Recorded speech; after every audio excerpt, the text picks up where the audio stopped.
तो अपनी last class में हमने ज्योमेट्रिक मीन की एग्जाम्पल 2.14 कंप्लीट करी थी, ठीक है। आज हम करेंगे एग्जाम्पल 2.15, ठीक है। देखो एग्जाम्पल 2.15 क्या बोल रही है। The geometric mean of 10 observations, मतलब 10 ऑब्जर्वेशन आपके पास एन कितना दिया है, स्मॉल एन। आपके पास नंबर ऑफ ऑब्जर्वेशन कितनी है इसमें, 10 on a certain variable was calculated as a 16.2। Geometric mean आपको गिवन दिया है 10 ऑब्जर्वेशंस का, मतलब 10 ऑब्जर्वेशंस का ज्योमेट्रिक मीन आपको कैलकुलेट करके बताया है 16.2, मतलब गिवन दिया है। It was later discovered that one of the observation was wrongly recorded as 12.9। बोलते हैं कि बाद में ये डिस्कवर्ड किया गया कि एक ऑब्जर्वेशन जो है वो रॉन्गली रिकॉर्ड हो गई है, रॉन्गली मतलब गलत रिकॉर्ड हो गई है एज 12.9। इनफैक्ट इट वॉज 21.9, मतलब 21.9 हमारी एक्चुअल ऑब्जर्वेशन थी, बट हमने बाय मिस्टेक क्या लिख दिया उसको, 12.9, ठीक है। एंड बोलते हैं apply appropriate correction and calculate the correct geometric mean. हमें करेक्शन करना है, मतलब हमने करेक्शन करके, ये तो ज्योमेट्रिक मीन निकल गया इस वाली ऑब्जर्वेशन के साथ जो हमने इसमें रॉन्गली रिकॉर्ड कर ली थी, बट हमें मतलब हमारी जो वैल्यू है वो थी 21.9। अब इसके साथ हमने इसको करेक्ट करना है और फिर ज्योमेट्रिक मीन निकालना है, ठीक है। समझ आया क्वेश्चन। बोलते हैं ज्योमेट्रिक, एक बार फिर से सुनो। Geometric mean of 10 observations on a certain variable was calculated as 16.2।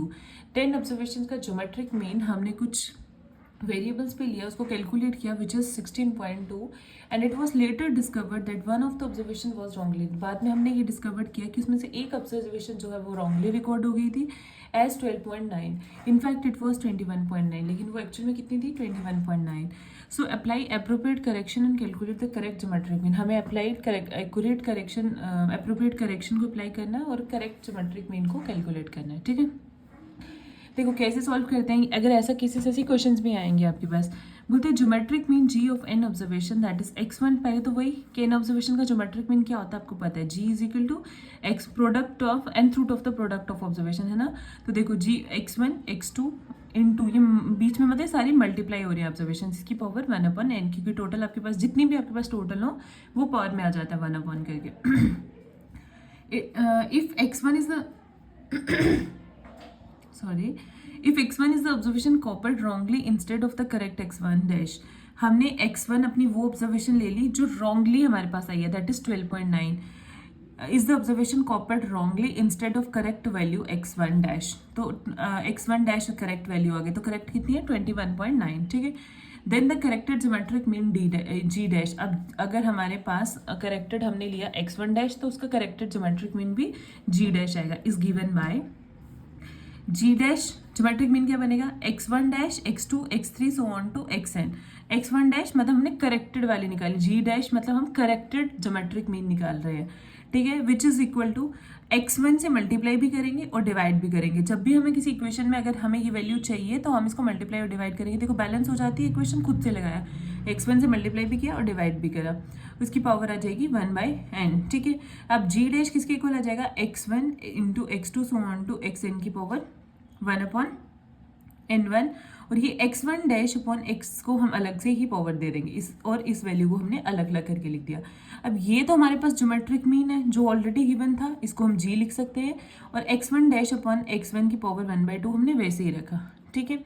In the given problem हमारे पास g की value which is geometric mean given दिया है रॉन्ग ऑब्जर्वेशन के साथ 16.2, n की वैल्यू हमारे पास 10 ऑब्जर्वेशन गिवन है, x1 है हमारी रॉन्ग वैल्यू जो वैल्यू हमने रिकॉर्ड करी है 12.9, और x1 डैश है हमारी राइट वाली वैल्यू दैट इज 21.9, ठीक है। उसके बाद बोलते हैं corrected geometric mean G dash. आपके पास corrected geometric mean G dash निकल के क्या आएगा, 16.2 into x1 dash that is 21.9 upon x1 that is 12.9 की होल पावर 1/n थी, तो आ जाएगी 1/10। इसमें इस इक्वेशन में हमने वैल्यूज डाल दी। बस अब क्या करना है, इसको सॉल्व करना है, सिंपल मैथमेटिकल जो हम करते हैं कैलकुलेशन हमारी सिंपल। देखो लॉग जी डैश हम निकाल रहे थे ना, तो जी डैश किसके इक्वल आ जाएगा, अब लॉग अप्लाई कर दो इसको जैसे तो लॉग नहीं है, लॉग अप्लाई कर दो, लॉग जी डैश किसके इक्वल आ जाएगा, लॉग वही 16.2 प्लस 1/10 लॉग 2.19 21.9 माइनस लॉग 12.9। बस अब इसको सॉल्व कर दो। लॉग की वैल्यूज भी आपको टेबल से देखने को मिल जाती हैं, वो मैं आपको टेबल दिखाऊंगी, इसमें बताऊंगी, एक अलग से वीडियो बना दूंगी इस पर कि कैसे हम लॉग की वैल्यूज को कैलकुलेट करते हैं। तो इसे जी डैश हमारे पास किसके इक्वल आ जाएगा, एंटी लॉग ऑफ मतलब लॉग को इस साइड ला दिया, एंटी लॉग की वैल्यू भी आपको वहाँ से पता चलेगी। ये वैल्यूज कैसी आई ये आपको मैं अलग से वीडियोस बना के बता दूंगी। लॉग कैसे निकालते हैं, एंटी लॉग कैसे निकालते हैं, ये सब उस पर सिखा दूंगी, ठीक है। बस इसकी कैलकुलेशन में यही था। इसी के साथ हम इसकी नेक्स्ट एग्जाम्पल भी देख लेंगे। नेक्स्ट एग्जाम्पल क्या बोलती है, in a frequency table the upper boundary of each class interval has a constant ratio to the lower boundary. देखो क्लास इंटरवल क्या होता है, जिसमें एक लोअर लिमिट भी होती है, अपर लिमिट भी होती है, जो मैंने आपको पीछे भी बताया कि एक फ्रीक्वेंसी टेबल है जिसमें हमारे पास अपर बाउंड्री जो है हर एक क्लास इंटरवल की उसकी कांस्टेंट रेशियो है, ठीक है, टू द लोअर बाउंड्री के साथ। बोलते हैं show that the geometric mean G may be express by the formula. हमें ज्योमेट्रिक मीन निकालना है जी, जो कि इसके इक्वल लेके आना है हमें, ठीक है। That is log g is equal to x naught plus c upon n into f i minus one, sorry, where x naught आपके पास logarithm of the mid x naught क्या है कि लॉगरिदम है middle value of the first interval का, and c आपका logarithm है ratio between the upper and the lower boundaries का, ठीक है। हमने कैसे स्टार्ट किया, सबसे पहले तो हमें अपना क्लास को ही लेट करना पड़ेगा ना, क्योंकि हमारे पास क्लास गिवन नहीं है। Let the ith class be denoted by li minus li plus one होता था ना, कि lower term minus upper term, मतलब ये इंटरवल आपने एक क्लास डिसाइड कर ली with the corresponding frequency f i goes to 1 2 3 so on, तो हमें नहीं पता कहाँ तक जा रही, ठीक है। लेट द कांस्टेंट रेशो, अब रेशो भी निकालनी है इसकी, तो between the upper and lower limit of the each class be lambda, ratio को हम मान के चल रहे हैं कि वो क्या है हमारे पास लैम्डा, सो दैट अगर हम L2 बाई L1 करें, मतलब सेकेंड वाले टर्म को फर्स्ट वाले से डिवाइड करें, equal to L3 upon L2, फिर सेकेंड वाले को पीछे वाले से L2 से, फिर ऐसे ही L4 को L3 से, तो सो ऑन टू ऐसे ही Li किससे डिवाइड होगा, Li माइनस वन से, मतलब उसके पीछे वाली टर्म से, छोटी वाली से। और ये सारी रेशो हमने किसके इक्वल ले ली, लैम्डा के। रेशो कैसे निकलती है, डिवाइड करके, ये तो पता है ना से। तो L2 किसके इक्वल आ जाएगा हमारे पास, देखो L2 की वैल्यू क्या आ जाएगी यहाँ से लैम्डा, अगर हम L2 अपॉन L1 को लैम्डा के इक्वल लें तो L2 आ जाएगा लैम्डा L1, क्रॉस मल्टीप्लाई हो जाएगी। Similarly L3 upon L2 which is equal to lambda, तो L3 की वैल्यू आ जाएगी लैम्डा L2, इधर मल्टीप्लाई में चला जाएगा, तो वही यही लास्ट वाली, सो ऐसे नेक्स्ट वाली की देखेंगे तो वो आ जाएगा यही वैल्यू, इसकी L3 की एक और वैल्यू आ सकती है लैम्डा स्क्वायर अपॉन L1, क्योंकि हमारे पास लैम्डा 2 की वैल्यू है लैम्डा और L1, तो वहाँ से हम डाल सकते हैं। सो ऑन टू वैसे ही Li की वैल्यू क्या आ जाएगी आपके पास, lambda into Li minus one which is equal to lambda की power i minus one into L1, ठीक है, क्योंकि हमारे पास किसकी वैल्यू है Li माइनस वन, मतलब यहाँ से हम वैल्यू डालेंगे तो यहाँ से सॉल्व करेंगे तो ये हमारे पास ये वैल्यू आ जाएगी।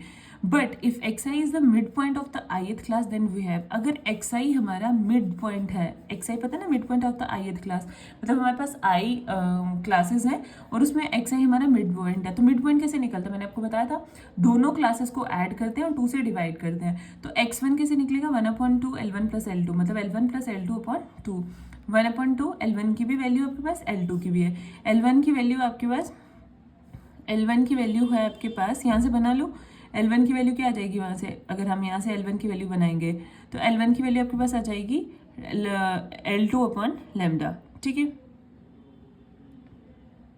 अच्छा L1 को वैसे ही रहने दो, अगर हाँ ठीक है किसी एक में कन्वर्ट कर दो, L1 को वैसे ही रहने दो, L2 की वैल्यू डाल दो, L2 की है लैम्डा इंटू L1, तो वहाँ से L1 को कॉमन ले लिया, 1 प्लस लैम्डा आ जाएगा।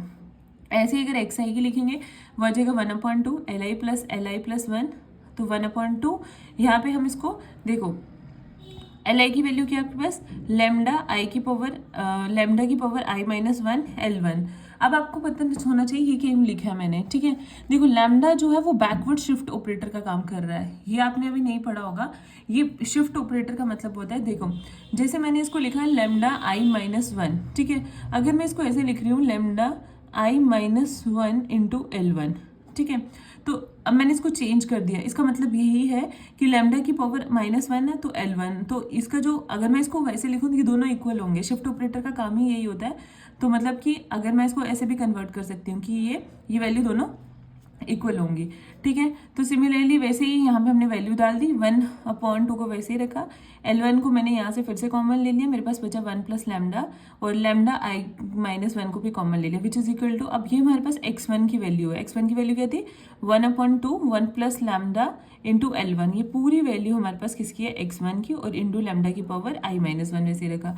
Geometric mean g of the distribution is given by, अब क्या ज्योमेट्रिक मीन निकल के आएगा? log g which is equal to summation fi log xi upon summation of fi, ठीक है, which is equal to 1/n summation i fi log xi की value, मतलब xi का क्या है हमारे पास? x1 इंटू लैम्डा की पावर i माइनस 1, तो 1/n को वैसे रखेंगे, submission i fi log x1 आ जाएगा, प्लस प्रोडक्ट में है ना, प्लस 1/n सबमिशन fi, अब इसमें भी अगर लॉग लगाएंगे तो i माइनस 1 पहले आ जाएगा और फिर आ जाएगा लॉग लैम्डा, ठीक है।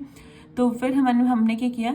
log x1 को वैसे रखा, 1/n सबमिशन ऑफ f, क्योंकि i नहीं है, अगर सबमिशन i पे है तो अगर कोई भी ऐसी टर्म है जिसमें i नहीं है, इट मीन्स वो कांस्टेंट टर्म है, उसको हमें हमेशा बाहर ले लेना है।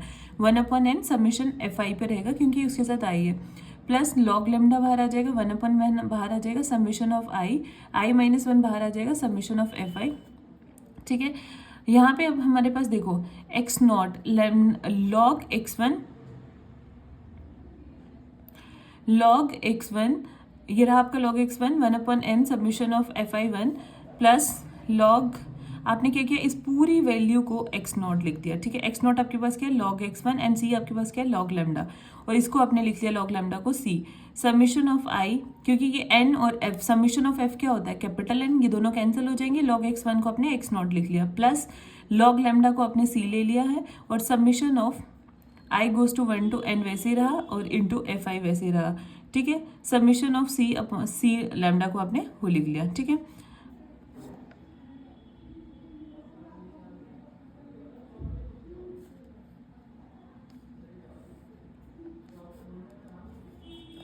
हाँ, तो आपको प्रूफ क्या करना था? अब देखो यहाँ पे n भी आएगा, ये वाला n तो नहीं खत्म हुआ ना, ये भी आएगा, ठीक है। तो आपने क्या प्रूफ कर दिया? log g is equal to x naught plus c upon n summation of i minus 1 into fi, यही हमने प्रूफ करना था, ठीक है। इसी के साथ हमारा मेजर ऑफ सेंटर टेंडेंसी का 4th मेजर भी कंप्लीट हो गया, दैट इज ज्योमेट्रिक मीन। कल हम स्टार्ट करेंगे हार्मोनिक मीन, ठीक है। होपफुली आपको समझ आ रहा हो। फिर भी अगर आपको कहीं पे भी डाउट आ रहा है, किसी भी प्रॉब्लम, ये मेरे को पता है आपको लॉग की वैल्यू बतानी है, एंटी लॉग की वैल्यू बतानी है, कैसे देखते हैं, मैं इस पर एक अलग सी वीडियो रिकॉर्ड कर दूंगी जैसे ही मेजर ऑफ सेंटर टेंडेंसी खत्म होगा, ठीक है। कल हम स्टार्ट करेंगे हार्मोनिक मीन।